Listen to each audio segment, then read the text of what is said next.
విధులు నిర్వహించలేకపోతున్నారు. Right right thank you Srinivas గారు, థ్యాంక్ యూ సో మచ్ అండి. రైట్, ఇదే ఘటనకు సంబంధించి కూడా ప్రజల్లో కూడా చైతన్యం వస్తుంది, ప్రజలు కూడా స్పందిస్తూ ఉన్నారు. వీరిపైన కూడా ఖచ్చితంగా కఠిన చర్యలు తీసుకోవాలి. నిందితులు ఎవరైతే ఉన్నారో వారిపైన కఠిన చర్యలు తీసుకోవాలి, ఖచ్చితంగా న్యాయం జరగాలి. అండ్ రోడ్డు పైన తాగి బండి నడిపిస్తే గనక ఇక వారిపైన అత్యంత క్రూరంగా అలాగే కఠినంగా వ్యవహరించాలంటూ కూడా ఇటు ప్రజలు కోరుతున్నారు. సో సంబంధించినటువంటి ఏదైతే వార్తా ప్రసారం జరుగుతుందో ప్రస్తుతం ఐ న్యూస్ పైన దీనికి సంబంధించి కూడా ప్రజలు కూడా ఫోన్ చేస్తూ ఉన్నారు. ప్రజలు ఫోన్ చేసి మేము కూడా మాట్లాడి దీనికి సంబంధించి ప్రభుత్వానికి కూడా తెలియజేస్తామని చెప్పేసి వారు మాట్లాడుతున్నారు. ప్రస్తుతానికి తిరుపతి రెడ్డి కాల్ వస్తుంది. నమస్తే అండి కేశవరెడ్డి గారు, నమస్కారం. నమస్తే అండి కేశవరెడ్డి గారు, చెప్పండి. విద్యార్థిని ప్రాణాలు తీసే విధంగా కూడా ఇలా డ్రైవ్ చేస్తున్నారు ర్యాష్ గా. ఒక డాక్టర్ అవ్వడానికి ఎంత కష్టపడి ఉంటారో ఒక మెడికల్ ఆఫీసర్ గా నాకు తెలుసు అండి వాళ్ళ బాధలు. ఒక డాక్టర్ అనే కాదు కానీ ఒక మనిషి ప్రాణానికి ఇంత ఇది లేకుండా చేసే వాళ్ళకి అసలు లైఫ్ లో నా కోరిక ఏమిటంటే లైఫ్ లో డ్రైవింగ్ లైసెన్స్ లేకుండా చేయాలండి. అదే వాడికి సరైన శిక్ష అండి. భవిష్యత్తులో ఇంకేమీ జరగకూడదు సార్. మొత్తం మీద తిరుపతి గారు ప్రస్తుతం కేశవరెడ్డి గారు ప్రస్తుతానికి అయితే పోలీస్ వ్యవస్థ పైన మీరేమంటారు? పోలీసులు మరి స్పందిస్తున్నారా ఘటనకి సంబంధించి? మరి ఇంత డ్రంక్ అండ్ డ్రైవ్ కేసులు కానివ్వండి, జైలు శిక్షలు కానివ్వండి, ఎన్ని అమలు చేసినప్పటికీ కూడా ఇలాంటి ఘటనలు జరుగుతున్నాయి కూడా. సో మీరేమంటారు దీనికి? పోలీసు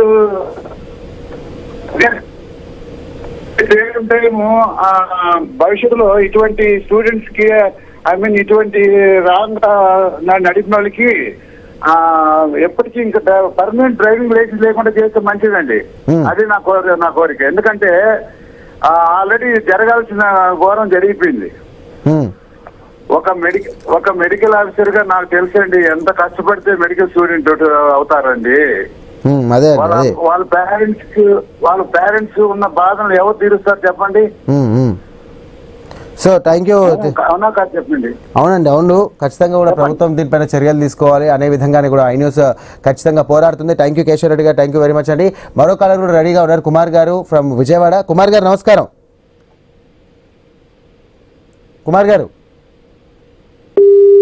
రైట్, కాల్ కట్ అయినట్టుంది. సో మీరు కూడా ఈ ఘటనకు సంబంధించి కూడా ఎవరైనా మాట్లాడాలనుకుంటే కనుక కింద ఐ న్యూస్ స్క్రీన్ పైన కూడా నంబర్స్ వస్తున్నాయి. ఆ నంబర్ పైన కాల్ చేయండి. కాల్ చేసి మీ యొక్క స్పందన తెలియజేయండి. ఇలాంటి ఘటనకు సంబంధించి కూడా ప్రజలందరూ కూడా ఏకమై స్పందిస్తే కనుక ఖచ్చితంగా ప్రభుత్వాలు స్పందిస్తాయి. అలాగే అక్కడ ఉన్నటువంటి అధికార వ్యవస్థలో కూడా మార్పు వచ్చే అవకాశం ఉందని చెప్పేసి అనుకోవచ్చు. సో ఐ న్యూస్ ఇందుకోసం కూడా ప్రత్యేకంగా ప్రసారం చేస్తోంది. నిండు ప్రాణాన్ని బలి తీసుకునే హక్కు ఎవరిచ్చారు?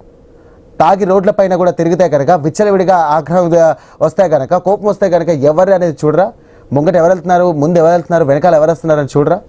ఎందుకు రోడ్లపైన ఇష్టాను రీతిలో వీళ్ళు వెళ్తూ ఉన్నారు? ఎందుకు ఇన్ని కఠిన శిక్షలు వచ్చినప్పటికీ, కఠిన చట్టాలు వచ్చినప్పటికీ కూడా, ఎంత పోలీస్ వ్యవస్థ కూడా పటిష్టంగా పనిచేసినప్పటికీ కూడా ఎందుకు మార్పు రావడం లేదు?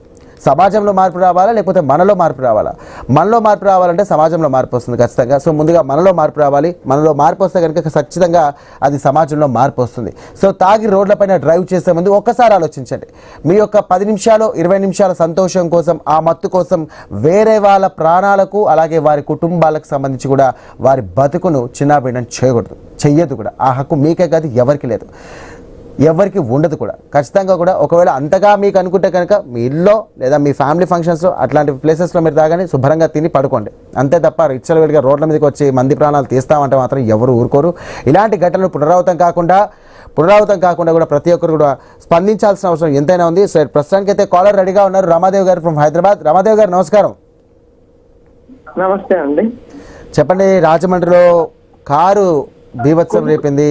పనికిమాలిన వెధవాళ్ళకి, తాగుబోతు చచ్చిన వాళ్ళకి కారు ఇచ్చిన తల్లిదండ్రుల్ని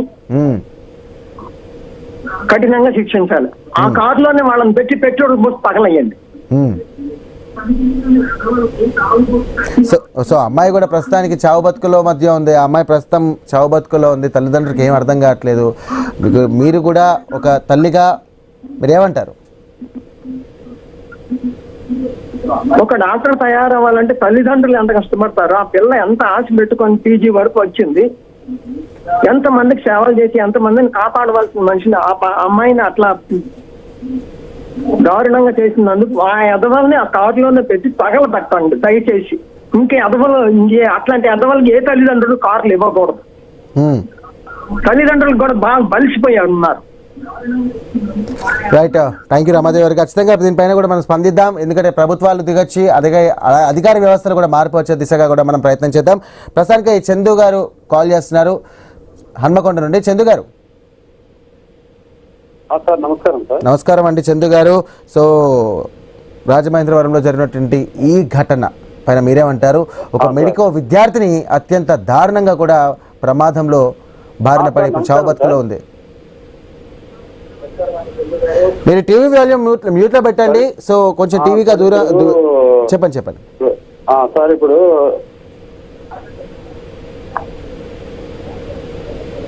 అవును సార్ చెప్పండి. ఇప్పుడు రాజమండ్రిలో కారు బీభత్సం అనేది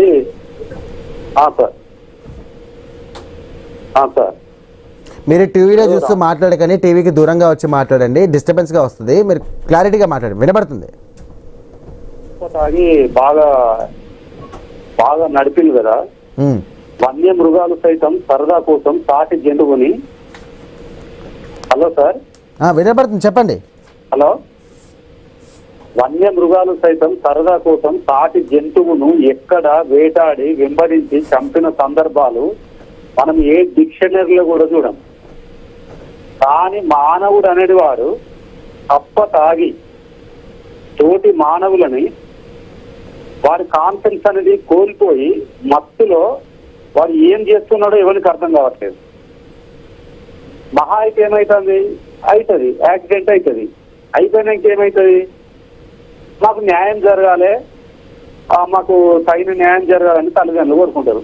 దాని న్యాయం వరకే ఉంటుంది తప్ప ఇటువంటి ర్యాష్ డ్రైవింగ్ చేసి ఇట్లా చేసినటువంటి ఈ విధవలని గట్టిగా ఊరికే వదిలిపెట్టద్దు సార్. ఇలాంటి వాళ్ళని ఇప్పుడు వాడు ఒక్కడు తాగుతాడు, కానీ ఆమె భవిష్యత్ అంతా వాళ్ళ తల్లిదండ్రులు ఎంతో కలలు కానీ ఆమె యొక్క కోరికని తీర్చినాక ఆమె యొక్క మెడికో ఒక విద్యార్థిగా సెట్ అయిపోయి వాళ్ళ తల్లిదండ్రుల కళ్ళల్లో ఆనందం చూడడం కోసం ఆమె ఒక ఉద్యోగ రీత్యా ఉన్న ఎడల వీళ్ళు ఏం తాగి ఏం నడుస్తున్నారో తెలియదు. వాస్తవాన్ని కూడా ఒకటి మాత్రం క్లియర్ కట్ గా చెప్పగలను సార్. ఇప్పుడు చట్టాలు అనేవి కరెక్ట్ లేవు, దానికి ప్రతికూలంగా శాసనాలు పెరుగుతాయి. చట్టం అనేది కనుక కరెక్ట్ ఉండి ఇటువంటి వాడు ఎప్పుడైతే ఎక్కడనైతే తప్పదాగి యాక్సిడెంట్ చేస్తాడో వానికి ప్రాణభీతి వాని వరకు వచ్చే వరకు తెలియదు సార్. ఇతరులను వాడు గుద్దుతాడు, వెళ్ళిపోతాడు, కామన్ లైట్ అయిపోతుంది. మహా అయితే కేసు బుక్ చేస్తాను, మళ్ళీ కోర్టు పోతాను, అయిపోతుంది. అంతటితోటే భయం అనేది లోపిస్తుంది. కాబట్టి ఇటువంటి వాళ్ళకి కఠినమైనటువంటి శిక్షలు కాదు సార్, వీళ్ళు జీవితాంతం జైల్లో మగ్గేటట్టు చేయాలి. అసలు ముందుగా వీళ్ళకు ఎప్పుడైతే వీళ్ళకు రాయల్ గా వీళ్ళను పెంచడం పోషించడం వచ్చినాక మరి వాళ్ళ పిల్లలు ఏం చేస్తాను, మరి ఎటుపోతాను అనేది వాళ్ళు అసలు చెడగొట్టేదే తల్లిదండ్రులు సార్. నన్ను అడిగితే అందరూ అట్లా ఉండరు, కానీ చెడగొట్టేది తల్లిదండ్రులు. యాక్చువల్ గా చెప్పాలంటే కూడా అతిగారాభం వల్ల చాలా మంది కూడా ఇబ్బంది పడుతున్నారు ప్రస్తుతానికి. అతిగారాభం వల్ల కూడా ఇట్లాంటి దారుణాలు జరుగుతూ ఉంటాయి. అంతే కదా సార్. ఇప్పుడు వాస్తవాన్ని కూడా ఇప్పుడు పోలీసు వాళ్ళు కఠినంగా ఉండాలి సార్. ఏమున్నా సార్ వాళ్ళకి భయం ఎక్కడ ఉంటారు చెప్పండి. ఇటువంటి యాక్సిడెంట్లు రోజుకు వేల లక్షలలో జరుగుతున్నాయి. పోలీసు చర్యలు అనేవి గట్టిగా ఉండాలి సార్. గట్టి ఉంటే తప్ప వీటికి పుల్ స్టాప్ పడదు. మళ్ళా దీంట్లో రాజకీయ జోక్యాలు వాళ్ళు చంపని వాళ్ళకు ఇంత ప్రాణ నష్టానికి ఏమన్నా డబ్బులు ఇచ్చేసి తల్లిదండ్రుల యొక్క మరి ఆమె పుత్రిక యొక్క కన్నీరు కోస ఎవరు చూడాలి సార్? మరి అవునవును, లైఫ్ లో ఎవరు చూడాలి? పైసలు ఇచ్చి దులిపేసుకుంటే అయిపోతుందా? నేను మన శిక్ష పడ్డదంటే పోతారు, 2 నెలలు జైలు ఉంటా, అప్పుడేక మళ్ళీ యాంటిసిపేటిక్ జైలు మీద బయటకు వస్తా, మళ్ళా తిరుగుతా, ఏదో విధంగా ఏదో రాజా కదా అన్నట్టుగా ఒక్కొక్కరికి భయం లేదు సార్. ఇటువంటి రోడ్డు మీద సింగిల్ గాయ మీద ఉరికి తీసుకుంటా పోతాలి. రైట్ చందు గారు, thank you very much and for calling. మీ ఆగ్రహంతో కానీ ఇప్పటికైనా వ్యవస్థలో కొంచెం మార్పు వచ్చే అవకాశం ఉందని అనుకుంటున్నాము. రైట్, మరో కాలర్ ఖమ్మం నుండి మోనిద్దీన్ గారు ఉన్నారు. మోనిద్దీన్ గారు నమస్కారం. హలో మోనిద్దీన్ గారు. హలో బోలియే సార్. చెప్పండి ఈ ఘటనకు సంబంధించి మీరు ఏమనుకుంటున్నారు? ఏంటంటే వాళ్ళకి ఒక 6 నెలల్లో అసలాంటి వాళ్ళకి శిక్ష పడేటట్టు పార్లమెంట్ లో రాజ్యసభ సభ్యులు అక్కడ చట్టాన్ని తీసుకురావాలి. 6 నెలల్లో అయిపోవాలి. న్యాయం జరుగుద్ది. సంవత్సరాలు గడిస్తే అది జరగదండి న్యాయం. అలాంటి వాళ్ళని ఉరిసి తీస్తేనే ఈ దేశం బాగుపడుతుంది తప్ప, లేకుంటే ఇటువంటి ఎన్నో జరుగుతుంటాయి నేరాలు. రైట్, ఖచ్చితంగా మొయినుద్దీన్ గారు, thank you for your calling అండి. సో ఏ పాపం మెరుగని అమాయక విద్యార్థిని కూడా రాక్షస డ్రైవింగ్తో ప్రాణాలతో పోరాడుతోంది. రేపో మాపో డాక్టర్ కావాల్సిన అమ్మాయి 2 మతోన్మాదుల చేతిలో గాయపడి పేషెంట్గా చికిత్స పొందుతోంది. నిందితులు ఏం చక్క దర్జాగా ఇక ఎంజాయ్ చేస్తూ అంటే విద్యార్థిని ప్రియాంక చావు బతుకుల మధ్య కొట్టుమిట్టాడుతోంది. ఇక విద్యార్థిని పట్టించుకునే నాథుడు ఎవరు? నిందితులను ఎవరు రక్షిస్తున్నారు? మద్యం మత్తులో నిందితులు చేసినటువంటి ఈ ఘోర దారుణానికి ఇప్పుడు ఆమె గొంతు మూగబోయినా ఆమె గొంతును ఖచ్చితంగా ఐ న్యూస్ వినిపిస్తూనే ఉంటుంది. ఇక ఆమె గొంతుకై ప్రశ్నిస్తూనే ఉంటుంది. ఇక రాజమహేంద్రవరంలో చోటు చేసుకున్నటువంటి ఈ ఘటన ఇప్పుడు సంచలనంగా మారింది. ప్రస్తుతం పోలీసులు కూడా దర్యాప్తు చేస్తూ ఉన్నారు. పోలీసుల దర్యాప్తులో ఇక చాలా విషయాలు బయటకు వచ్చాయి. నిందితులకు సంబంధించి కూడా నేర చరిత్ర లేనప్పటికీ కూడా ఇటు ర్యాష్ డ్రైవింగ్ అలాగే తదితర అంశాలు కూడా తెర మీదకి వచ్చాయి. మొత్తం మీద ఫుల్గా తాగేసి ఇటు మాల్కి వచ్చి సినిమా చూసి ఇంటికి వెళ్దాము, లేదా ఇంకా రోడ్ల మీద ఎంచక్క దర్జాగా సీటులు కొట్టుకుంటూ వెళ్ళిపోదామని అనుకున్నటువంటి ఈ యొక్క యువకులు అక్కడ జరిగినటువంటి చిన్న ఘర్షణ అది పెను దుమారంగా మారి పెను ఘర్షణగా మారి ఇటు ర్యాష్గా పార్కింగ్ ఏరియా నుండి కూడా బయటకు వచ్చి ఒక్కసారి ఢీ కొట్టి వదిలేసి ఆ లోపు తేరికను లోపే కావాలని ఆగ్రహంతో వారిపైన కూడా విచక్షణారహితంగా ముందుకు తీసుకెళ్ళి ఆ అమ్మాయి తలపై నుండి కూడా ఈ యొక్క వెహికల్ని తీసుకెళ్ళారు. ఆ కారు చూడండి, ఆ కారు ఎంత దారుణంగా చూడండి ఒకసారి ఎంత దారుణంగా తీసుకెళ్తున్నాడు. ఇంత భయం లేకుండా అసలు నిజంగా చెప్పాలంటే ఇప్పుడు నిందితుల తల్లిదండ్రులు కూడా ఉంటారు. వారు కూడా ఒక క్వశ్చన్ మార్క్ వేసుకోండి. ఎందుకు మా పిల్లాడు ఇలా చేశాడు? ఎందుకు తాగుబోతుగా అంత ప్రవర్తిస్తున్నాడు? ఎందుకు ఇలా మేము కంట్రోల్ చేయలేకపోయాము? ఎందుకు రోడ్లపైన విడిచిపెట్టాము? ఎందుకు మంది ప్రాణాలు తీయడానికి ఇలా అందరి ప్రాణాలు తీయడానికి రోడ్ల మీద విడిచిపెట్టాము? సమాజంలో మాకు పేరుంటుందా? పలానా కొడుకు ఒక అమ్మాయిని ఇలా చంపేశాడు, పలానా కొడుకు ఇంకొక అమ్మాయిని ఇలా దారుణంగా కూడా యాక్సిడెంట్లో పాలు చేశాడు, పలానా వాడు ఇలా దారుణంగా డ్రగ్స్ తీసుకుంటున్నాడు, తాగుతున్నాడు, పోలీసు కేసులో ఉన్నాడు, మర్డర్ అటెంప్ట్లో ఉన్నాడు అని ఇలా మీకు అవసరమా? మీ పిల్లల్ని మీరే చక్కబెట్టుకుంటే ఇట్లాంటి పరిస్థితి రాకపోయేది కదా. మీ పిల్లల్ని మీరే హద్దులో పెట్టుకుంటే ఇలాంటి పరిస్థితి రాకపోయేది కదా. ఎవరి ప్రాణాలు తీద్దామని చెప్పేసి ఇలా రోడ్లపైన విడిచిపెట్టారు. ఎవరి ప్రాణాలు తీద్దామని చెప్పేసి ఇట్లా రోడ్లపైన హంగామా సృష్టించమని చెప్పేసి ఫ్రీ హ్యాండ్గా కారిచ్చి పంపారు. తాగినప్పుడు ఇంట్లో కూర్చోబెట్టుకుని 4 తగిలిస్తే ఇంట్లో కూర్చోడా? లేదా గోడకేసి కొడితే వాడు కనీసం దెబ్బదాకని ఇంట్లో కూర్చోడా? ఏంటది? ఏమనుకుంటున్నారు? ఎవరి ప్రాణం మీకు? ఇప్పుడు ఆ అమ్మాయి పరిస్థితి ఏంటి? వాళ్ళ తల్లిదండ్రుల పరిస్థితి ఏంటి? ఎన్నో ఆశలు పెట్టుకున్నారు. మీ కొడుకులపైన ఆశలు లేకుంటే అందరికీ ఆశలు ఉండవా?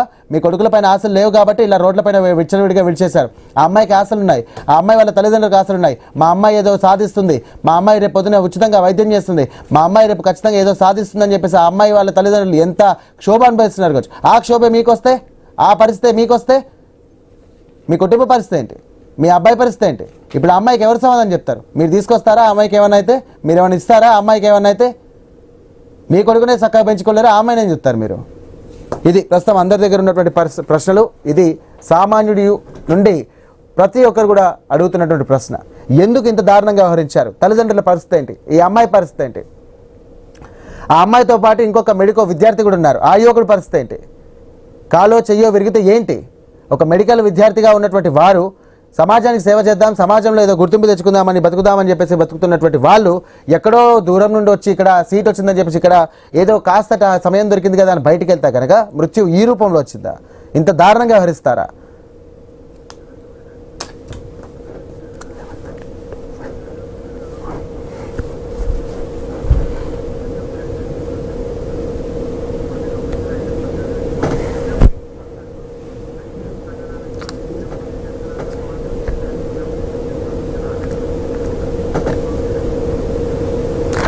రైట్, ఏం పాపమెరుగని అమాయక విద్యార్థిని రాక్షస డ్రైవింగ్తో ప్రాణాలతో పోరాడుతోంది.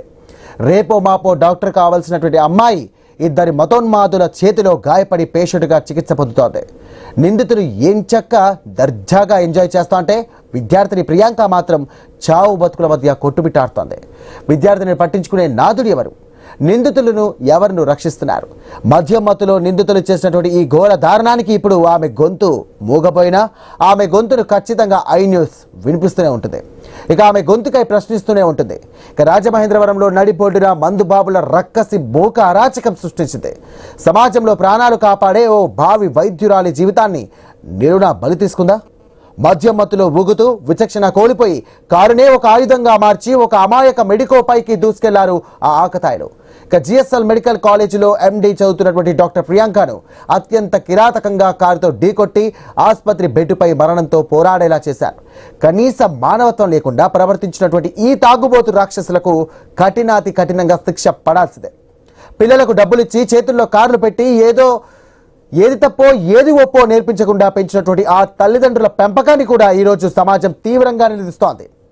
ఇక రాజమహేంద్రవరంలోని ఏవి అప్పారావు రోడ్లో జరిగినటువంటి ప్రసాదత్య మాల్ వద్ద చోటు చేసుకున్నటువంటి ఈ ఘటన కేవలం ఒక ప్రమాదం కాదు, పక్కా అహంకారంతో జరిగినటువంటి దాడిగా కొనసాగుతోంది. ఇదే అంశానికి సంబంధించి మరిన్ని డీటెయిల్స్ తెలుసుకునే